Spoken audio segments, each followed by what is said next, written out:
आगे जयपुर में किरोड़ी लाल मीणा का धरना लगातार जारी है। गृह राज्य मंत्री राजेंद्र यादव से पहले दौर की उनकी वार्ता खत्म हो चुकी है। इस वार्ता में उपनेता प्रतिपक्ष राजेंद्र राठौड़ भी मौजूद रहे। अधिकारियों में राजीव पचार और अजय पाल लांबा की मौजूदगी रही।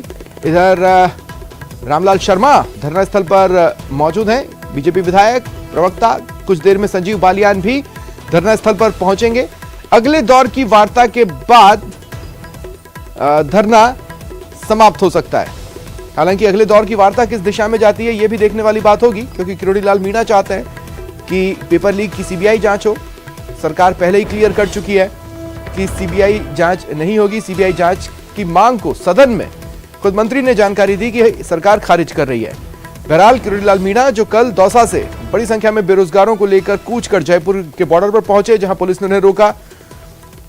रात में उन्होंने समर्थकों से कहा कि हम धरना समाप्त कर रहे हैं क्योंकि शादियों का सीजन है, आने जाने वालों को दिक्कत हो रही है। ऐसे में जो रोड पर जाम की स्थिति बनी हुई है, पुलिस बैरिकेडिंग की वजह से जो यातायात प्रभावित हुआ है, उस वजह से इसे खत्म करना चाहिए। लेकिन किरोड़ी लाल मीणा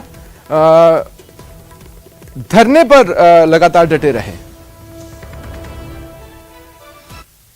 पेपर लीक मामलों को लेकर के सियासत में भूचाल जारी है। आज रास्ता जाम नहीं किया है, खामोशी इख्तियार की हुई है, लेकिन जिस खामोशी से ये चाय पी रहे हैं तो उस चाय को देख करके लगता है कि जो यहाँ पर चाय के प्यालों से सियासी भूचाल आने की पुरानी रिवायत रही है, ऐसा कुछ भूचाल आने वाला है। देखो, देर सवेर चाय के प्याले में तूफान आएगा।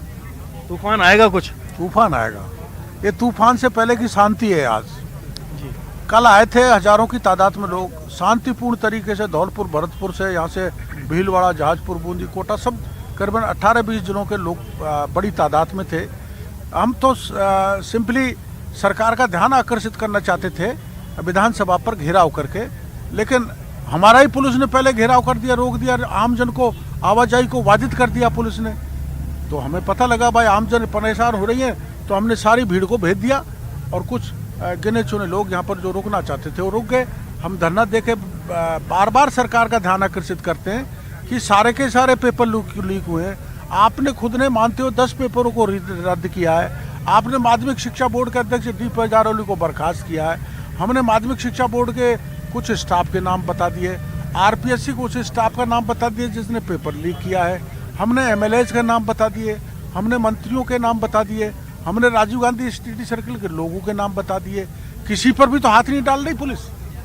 तो इस तमाम तरह की जो चीज़ों के बाद में आपने यहाँ घेराव किया, कल वार्ता भी हुई थी, शाम को ऐसा माहौल बना था शायद आप धरना स्थगित कर रहे हैं, लेकिन आप तो धरने पर डटे हुए। अधिकारियों की तरफ से ऐसा एक प्रस्ताव आया था कि एक एसआईटी एक उच्च स्तरीय अधिकारियों की गठित कर दिया है, जांच की जाए। वो तो एसआईटी भी वही है, उनसे राजस्थान के बेरोजगार संतुष्ट नहीं हो सकते, इसलिए सीबीआई ही एकमात्र रास्ता बचता है। ये बात सही है कि सदन में माननीय धारीवाल जी ने उसको मना कर दिया, लेकिन धारीवाल जी को मनाएंगे, सरकार को मनाएंगे।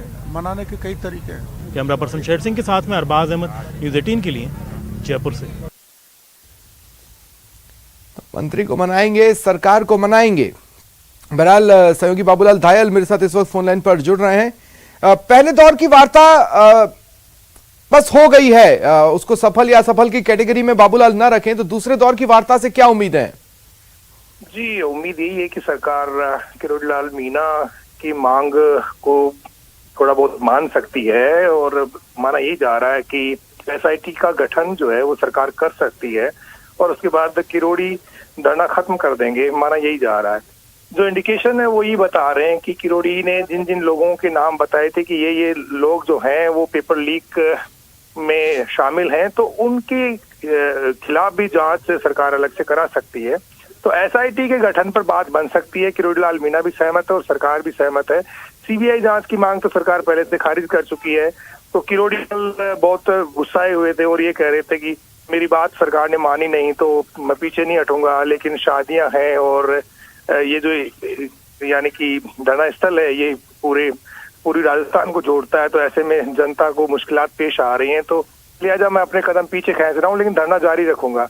रात को वो चंद समर्थकों के साथ में थे, लेकिन सुबह फिर उनके समर्थक आ डटे और सरकार ने भी पूरा उनका ध्यान रखने की कोशिश की। जैसा वो कह रहे हैं उस दिशा में सरकार बात कर रही है।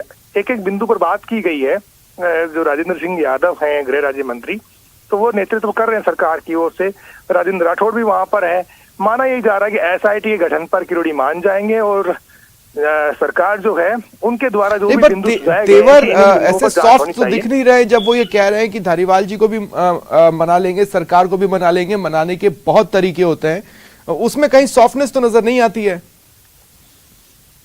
जी देखिए, जब कल विधानसभा में ये कह दिया गया सरकार की ओर से कि सीबीआई की जांच को इस मामले को यानी कि भेजा नहीं जाएगा, तो फिर तमाम ऑप्शन बंद हैं। एसआईटी का गठन भी एक बहुत बड़ी बात है। अगर एसआईटी का गठन होता है तो भी जांच ठीक तरीके से हो सकती है। और ठीक है, शुक्रिया बाबूलाल तमाम जानकारी के लिए।